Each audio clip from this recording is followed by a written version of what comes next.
case, there are around 200 candidates. Malab.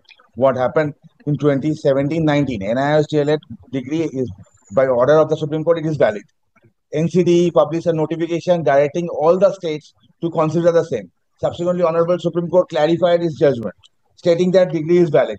The board, by misinterpreting judgment passed by Honorable Supreme Court in one matter, did not consider this petition. There is more than 2,200 vacancies. 1,200 has been called. Other vacant posts are there. Petitioner will be sufferer if the judgment is misinterpreted. 18th is the last day. Because of that, I challenge the notification as well as go because it's a complete violation of. Let the process go on. If ultimately we find that there is a difficulty, then will include in the list. Otherwise, it is included in the next month list under the complete. And they are crossing their age. If they do not get chance in this selection process, next time they will not be able to. 30, 40, 50, any day. Before 18. দর্শক, এই মুহূর্তে সবচেয়ে বড় খবর, শিক্ষক নিয়োগ প্রক্রিয়া অবশেষে ডুবলো অথই জলে। মমতা অভিষেকের চালাকি ফাঁস করলো ফিরদৌস শামীম এবং আইনজীবী তরুণ জ্যোতি তেওয়ারি। 180 ডিগ্রি ঘুরে গেল মামলা। হ্যাঁ দর্শক, এই মুহূর্তে সবচেয়ে বড় খবর এবং পরবর্তী গুরুত্বপূর্ণ খবরগুলো সবার প্রথম পাওয়ার জন্য অবশ্যই চ্যানেলটিকে সাবস্ক্রাইব করে রাখুন এবং যুক্ত থাকুন আমাদের সাথে। গত মাসের শেষেই 2016 সালের চাকরিহারাদের জন্য নতুন করে নিয়োগ প্রক্রিয়া শুরু করার বিজ্ঞপ্তি জারি করে এসএসসি। পরীক্ষার বিধিতেও নানা বদল আনা হয়। সেই বিজ্ঞপ্তিকে চ্যালেঞ্জ করে একাধিক মামলা দায়ের হয় কলকাতা হাইকোর্টে।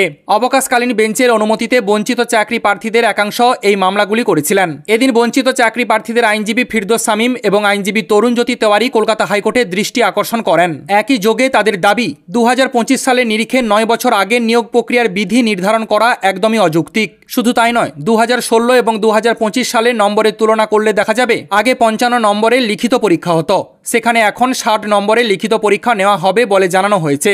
এছাড়াও চাকরি প্রার্থীদের যোগ্যতা মূল্যায়নের ক্ষেত্রে আরও নানা মাপকাঠি সংযোজন করা হয়েছে, যেমন শিক্ষকতার অভিজ্ঞতা এবং লেকচার ডেমনস্ট্রেশনের ওপরেও থাকছে নির্দিষ্ট নম্বর। ফলে বঞ্চিত চাকরি প্রার্থীরা যারা আগে অপেক্ষামান তালিকায় অর্থাৎ ওয়েটিং লিস্টে ছিলেন তারা যোগ্যতার দৌড়ে পিছিয়ে পড়বেন বলে আশঙ্কা। এমনই নানা কারণ দেখান আইনজীবী ফিরদৌস শামীম এবং আইনজীবী তরুণ জ্যোতি তেওয়ারি। আইনজীবী ফিরদৌস শামীম বিচারপতি সৌগত ভট্টাচার্যের দৃষ্টি আকর্ষণ করে জানান, 2016 সালের নিয়োগ প্রক্রিয়া বাতিল করেছে সুপ্রিম কোর্ট। নতুন নিয়োগ প্রক্রিয়া শুরু করার নির্দেশও দেওয়া হয়েছে, কিন্তু এসএসসির নতুন বিজ্ঞপ্তিতে অনেক বিধিতে পরিবর্তন আনা হয়েছে।